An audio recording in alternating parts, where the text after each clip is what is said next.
All right, in this episode, I want to talk about TCJA, also known as the Tax Cut and Jobs Act.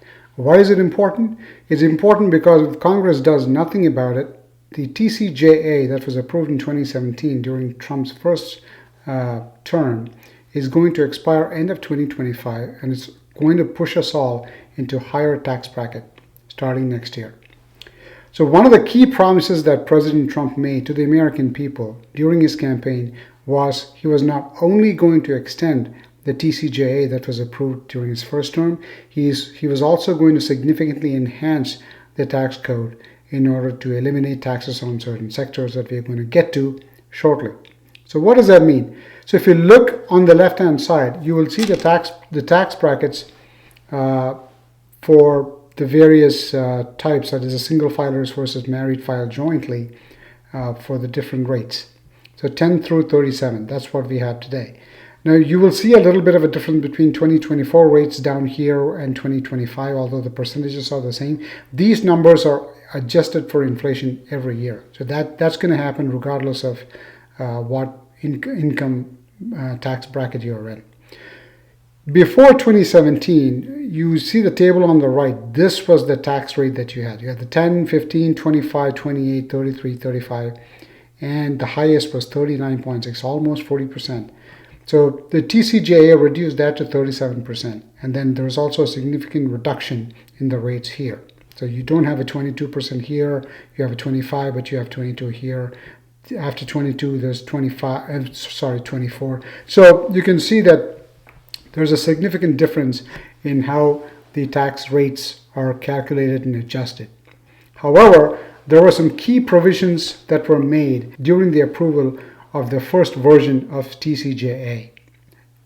In the version before TCJA, you could claim deductions for property taxes, for interest paid on your primary home mortgage, for example, and also what is known as SALT taxes, which is state and local taxes. You could take those as deductions, which you could no longer take after TCJA was approved. However, for married filing jointly, you could claim a standard deduction of that is $30,000, and if you're single, you could claim a standard deduction of a flat number that's $15,000.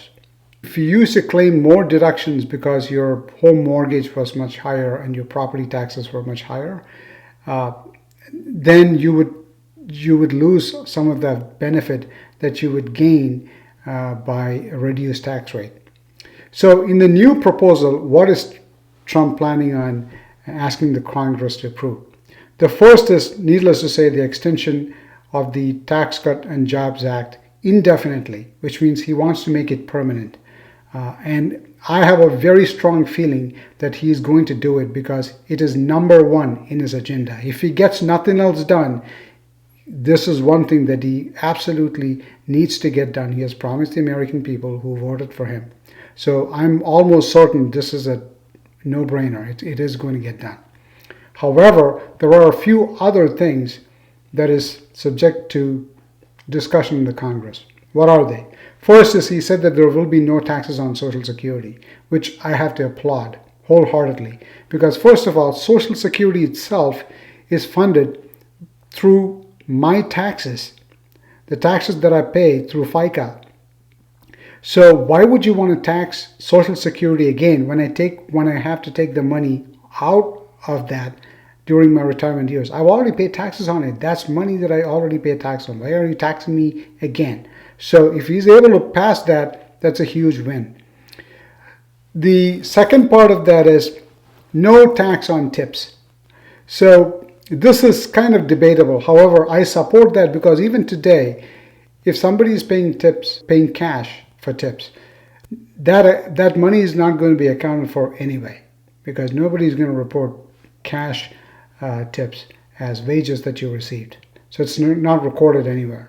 So why, there's a big loophole there, right? So I think it's a good idea to get rid of taxes on tips.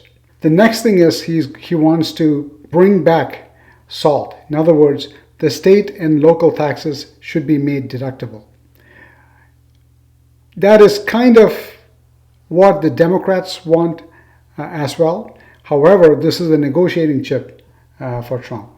So what that means is, I don't think you're going to be able to get everything passed at the same time, also add state and local taxes for deductions.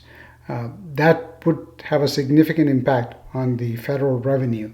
So my take on it is, although the SALT taxes today have a cap of $10,000, which is very low compared to what it used to be before 2017, I think there will be a compromise whereby it may be doubled to 20,000. His idea is that by increasing the tariffs, that somehow he can compensate for not receiving as much revenue as a part of income tax.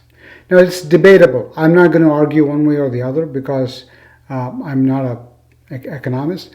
However, if you look at what he did in the first term when he introduced tariffs, until COVID hit, you didn't see a significant increase or much increase at all in inflation or cost of commodities. It's only after COVID hit that everything skyrocketed. So the data that's available on the impact of the tariffs that he introduced during his first term is kind of debatable. It's kind of, you can't depend on it because of the COVID factor. Now, that being said, I'm not saying that the tariffs that he is imposing today on countries are not going to have any impact. It is to be seen. So it's debatable. It is to be seen.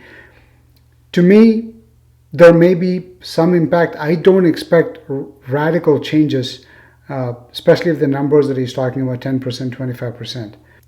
But one thing I do know is, if you are closer to retirement and you're considering your Roth conversion from your IRA to Roth, this would be a great opportunity for you to put those Roth conversions in motion. Because if you look at the tax bracket, it's much lower than it used to be before 2017.